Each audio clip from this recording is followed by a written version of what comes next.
سبيل الدموع سبيل مريح. السلام عليكم ورحمة الله وبركاته. بسم الله الرحمن الرحيم. الحمد لله رب العالمين. أشهد أن لا إله إلا الله وحده لا شريك له وأشهد أن محمدا عبده ورسوله صلى الله عليه وسلم. اللهم صل وسلم وبارك على سيدنا محمد وعلى آله وصحبه أجمعين. قال تعالى في كتابه الكريم أعوذ من الشيطان الرجيم وَيَتَّقُونَ أُمَّتِي يَأْمُرُونَ بِالْمَعْرُوفِ وَيَنْهَوْنَ عَنِ الْمُنكَرِ وَأُولَئِكَ هُمُ الْمُفْلِحُونَ. Jemaah dalam ibadah Allah, pertama-tama mengucapkan dan bersyukur kepada Allah SWT atas nikmat yang telah diberikan kepada kita, dan nikmat umur, nikmat sehat, nikmat sempat, nikmat Islam maupun nikmat iman, sehingga pada malam hari ini kita masih dapat berkumpul di majelis yang berbahagia ini untuk ada kuasa apapun. Tanpa salawat salam singkat tercurah pada junjungan Nabi Agung Rasulullah Muhammad Rasulullah SAW serta sahabatnya dan umatnya dan beliau yang amin Allahumma amin. Dengan Allah, alhamdulillah kita sudah menjaga malam keempat kerana tamu selaku mengisi kutub untuk menyampaikan sedikit yang dapat kami sampaikan, yaitu dengan tema hal yang membuat puasa sia-sia. Pada kesempatan kali ini akan kami uraikan ada 4 yang membuat puasa kita sia-sia. Yang pertama adalah berkata-kata keji dan mengumpat, yang kedua bergibah, ketiga berdusta, dan yang keempat menfitnah. Yang pertama adalah berkata keji dan mengumpat. Nabi Muhammad SAW bersabda, artinya puasa adalah perisai. Maka barang siapa yang memimpin puasa, janganlah berkata keji dan mengumpat. Jika seorang mencela atau mengajak bertengkar, hendaklah dia mengatakan, aku sedang berpuasa. Hadis muttafaq alaih. Yang kedua yaitu bergibah atau menggunjing. Bergibah bisa membuat amalan puasa jadi sia-sia, dan ini juga termasuk penyakit hati yang keluar dari lisan seseorang. Bergibah bahkan ibaratkan dengan memakan daging saudara sendiri yang telah meninggal. Jadi maaf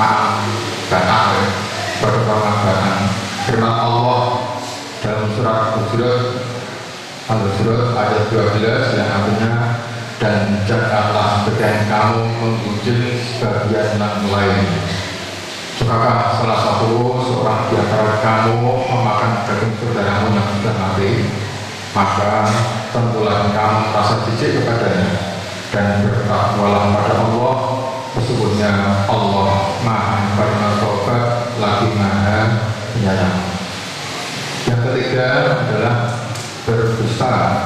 Berbohong atau berdusta secara tegas disebutkan oleh Rasulullah sebagai penyebab puasa yang sia-sia. Allah tidak membutuhkan puasa oleh yang suka berdusta. Dan siapa yang menunjukkan perkataan palsu dan pengamalannya, maka Allah tidak memiliki keperluan untuk meninggalkan makanan dan minumannya. Dalam hadis Al-Bukhari. Yang keempat adalah memfitnah. Fitnah merupakan sesuatu yang sangat berbahaya, dan perbuatan ini mampu merugikan banyak pihak, baik pembuat fitnah maupun yang difitnah.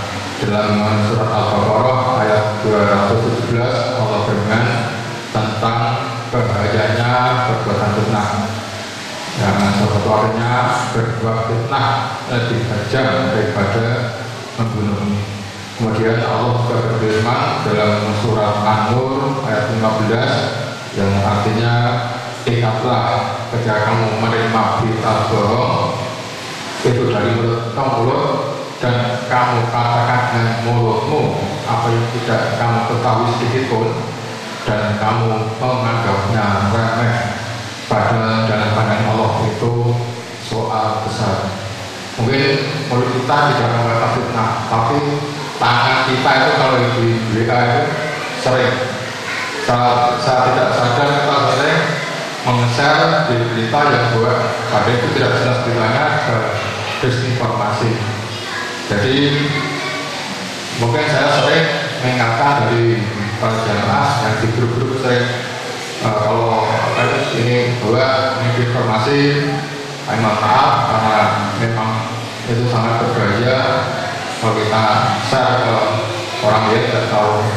Makanya orang sering tidak mau membaca, tidak mau meneliti berita itu benar atau tidak, langsung aja kita share ke orang lain, padahal itu tidak berita benar.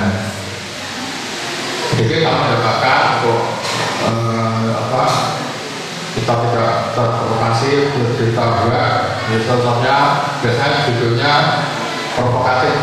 Kalau ada provokatif, bisa sebarkan, viralkan, awas hati-hati. Terus 90% biasanya buat pasti.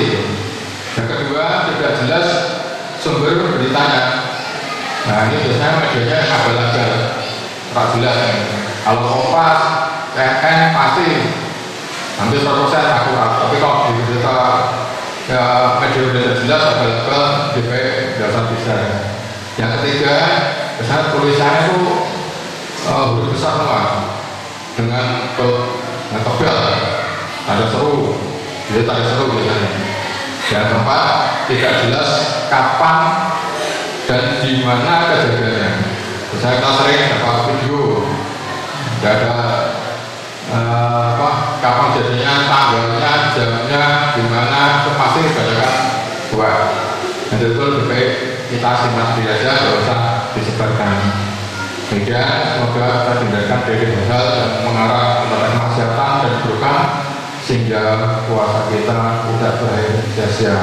Maaf atas kekurangan, bila betul saja. Assalamualaikum warahmatullahi wabarakatuh.